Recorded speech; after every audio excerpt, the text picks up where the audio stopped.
E então como é que Jesus reage a esta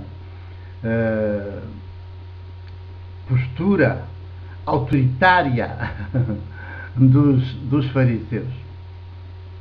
Jesus, o ser humano pleno e integral, por isso absolutamente desarmado, como é que reage perante os representantes credenciados do poder, da interpretação da lei e do respeito da lei? Porque os fariseus tinham o ofício, a função, dentro do judaísmo, do sistema judaico, tinham a função, por um lado, de ensinar a lei de Moisés, tinham também a função de a difundir e tinham a especial função de interpretar a lei de Moisés.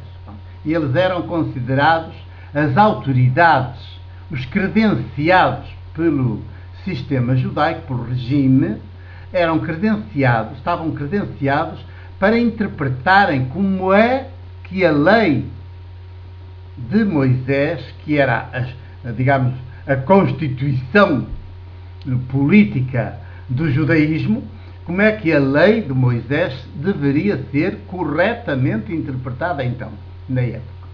Portanto, a sua interpretação também fazia lei. A interpretação que faziam da lei depois fazia lei. É como agora. Diz que às vezes há sobre um determinado assunto ainda em discussão nas leis dos tribunais, do Código Penal. E depois há um julgamento de um caso em que a lei, a interpretação é um bocadinho controversa. A interpretação do Código.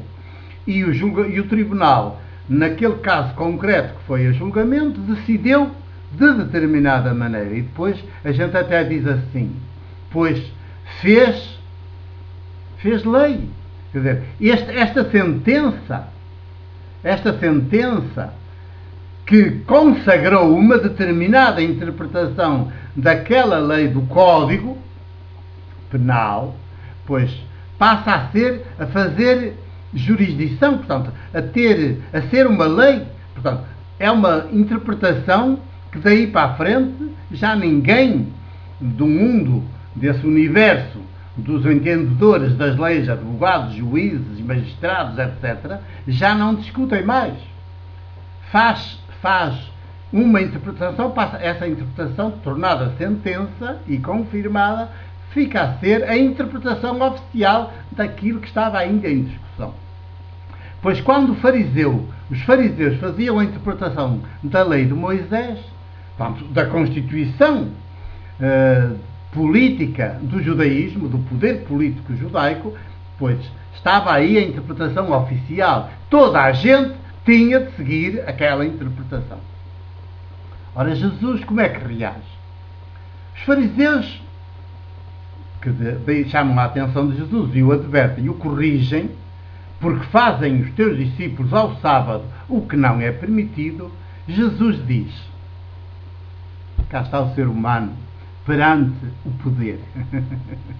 O ser humano desarmado perante o poder armado, de poder autoritário, de poder institucional. Sim, de poder institucional, como é o pároco numa aldeia, como é o bispo numa diocese territorial, e como é a conferência episcopal num país, e como é. Estão credenciados para estar ali. Não estão lá porque se lembraram de estar ou porque as populações os escolheram. Foram lá postos, impostos. Por quem? Pelo poder de cima. No caso, a Cúria Romana.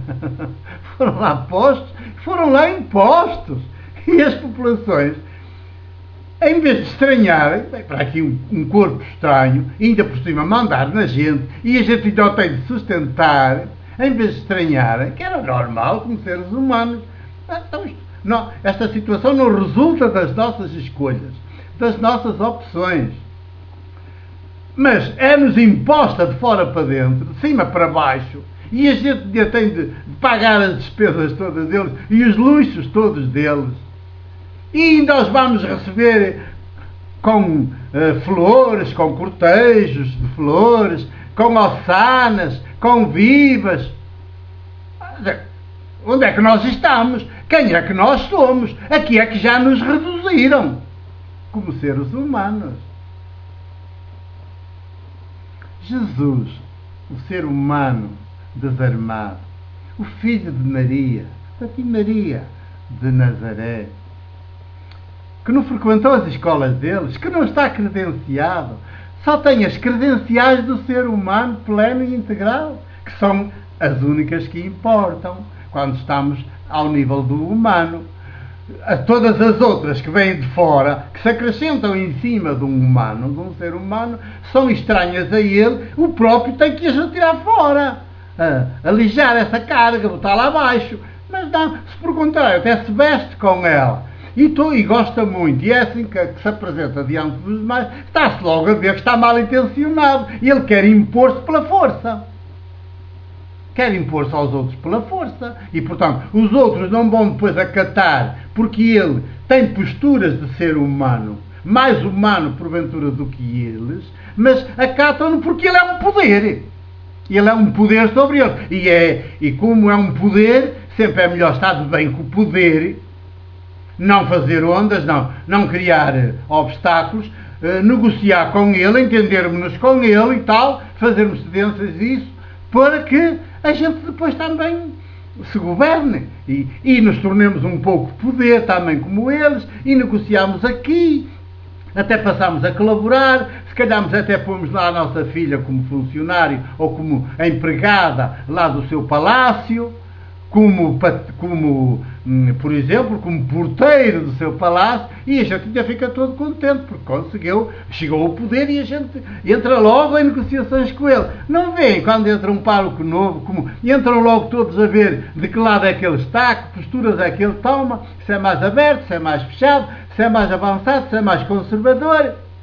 E se for mais avançado, os que estão lá ansiosos por um bocadinho de mais autenticidade e de mais liberdade, chegam-se mais, aproximam-se e começam a cooperar. Mas os outros vão-lhe fazer guerra, vão guerreá-lo e acabam até por se afastar. Mas se chega um outro pároco, que é ao contrário, é mais conservador, portanto está mais na linha de ter privilégios e não sei o quê, então os que andavam bem com o anterior começam a sentir-se mal e começam a sentir-se escorraçados, a não ter espaço, a sufocar com este novo pároco, e os outros que andavam afastados, os grandes latifundiários, os grandes proprietários e tal, todos aqueles que andavam mais afastados, começam-se a chegar e fazem logo ali a corte à volta do novo pároco, e são eles os da fabriqueira, e são eles os das comissões de festas, e são eles e elas os seus catequistas, etc. Quer dizer,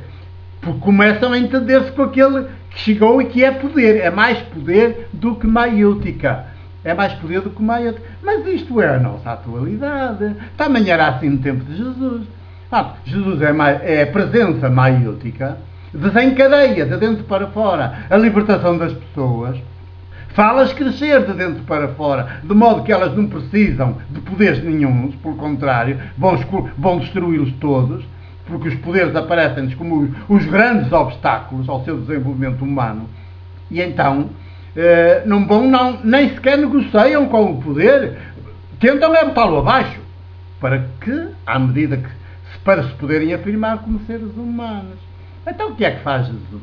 Como é que reage Jesus a uma questão destas, que estava ali em jogo a lei do descanso do sábado, e estava em jogo a interpretação oficial que os fariseus faziam da lei, do mandamento do descanso do sábado. É que não bastava haver o mandamento do descanso do sábado. Havia também, e sobretudo, a interpretação oficial dos fariseus, que era aquela que se impunha. Portanto, essa interpretação, de certa maneira, acabava por tornar-se ainda mais importante que o próprio mandamento do descanso do sábado.